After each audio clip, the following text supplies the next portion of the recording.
Գյումրին ինձ համար ամենաառաջինն է, ես ինչ որ ունեմ, այստեղից եմ ձեռք բերել եւ լավ նկարչության ուսուցիչներ եմ ունեցել, որոնք ընկերներ են ու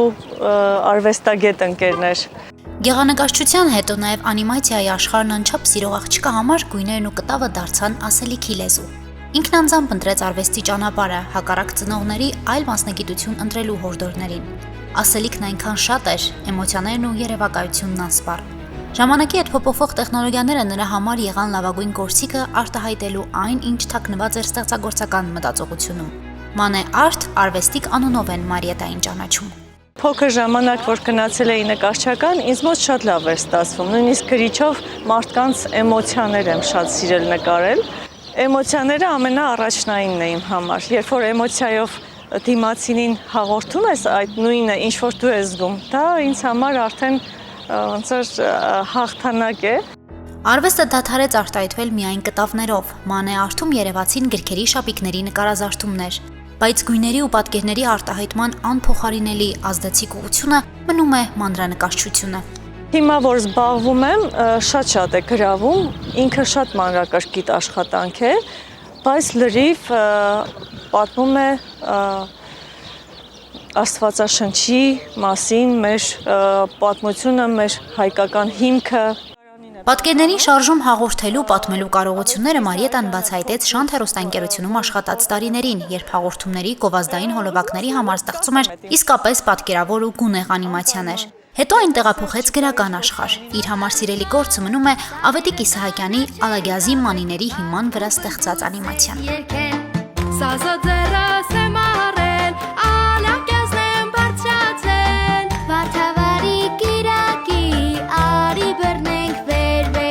Արհեստական բանականությունից չենք օգտվել։ Ինքներս նկարել ենք 0-ից ու անիմացրել ենք հենց մուլտֆիլմի տեխնիկայով, կադր նկարել ենք։ Վարկյանում 12 կադր ենք նկարել։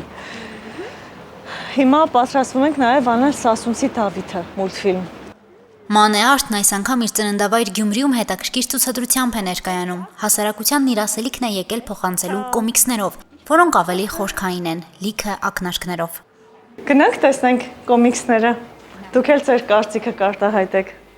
30 տարբեր պատմություններ են, տարբեր կերպարներ, բայց իրականության երևացող կողմերի նույն ուղերձով։ Պատկերապատումների հերոսները կանայք են, տանը, աշխատավայրում եւ հասարակության մեջ։ Ավելի շատ ծաղրանկարի ձևով ներկայացվող կոմիքսները այս դեպքում դարձել են միջոց, ցույց տալու այն խորքային խնդիրները, որոնց պահպանողական մտածելակերպի ու վարքուբարքի պատճառով շարունակում են բախվել կանայք։ Օրինակ, պատմություններից մեկը սցենարը կարդացի, հիշեցի իմ ընկերուհիներից մեկին, ով ուներ եղբայր եւ եղբայրը արգելում էր իրեն գնա ինչ-որ խմփակների, ինքը միշտ նախանձով էր նայում ու պատկերացրեք փոքրիկ ժամանակ ասում է ինչ լավ է, որ ես եղբայր չունեմ, որը ինձ արգելի ու այդ աղջիկը տենց ամուսնացավ, դարձավ մայր, բայց ինքը չհասավ այն ինչին, որ փոքրուց երազում էր։ Կոմիքսները նույնությամբ պատկերել են նաև էկոբայոսակների վրա։ Բոլորը իրական կյանքից վերցված պատումներ են իրական հասցեատերերով։ Կոմիքսներում ուղիղ գծով անցնող հիմնական ասելիքը նույնն է։ Պետք է խոսել, երբ մյուսները լռում են։ Պետք է պայքարել իրավունքների համար, երբ մյուսները հանձնվել են։ Գիտեք, երբ խորապես ենք նայում ամեն ինչի հիմքում սերն է ընկնում։ Եթե սեր չկա, կա ընտանիքում բռնություն, ուրեմն ամեն ինչ կարող է վերածվել այսպիսի պատմությունների ու բռնությունների։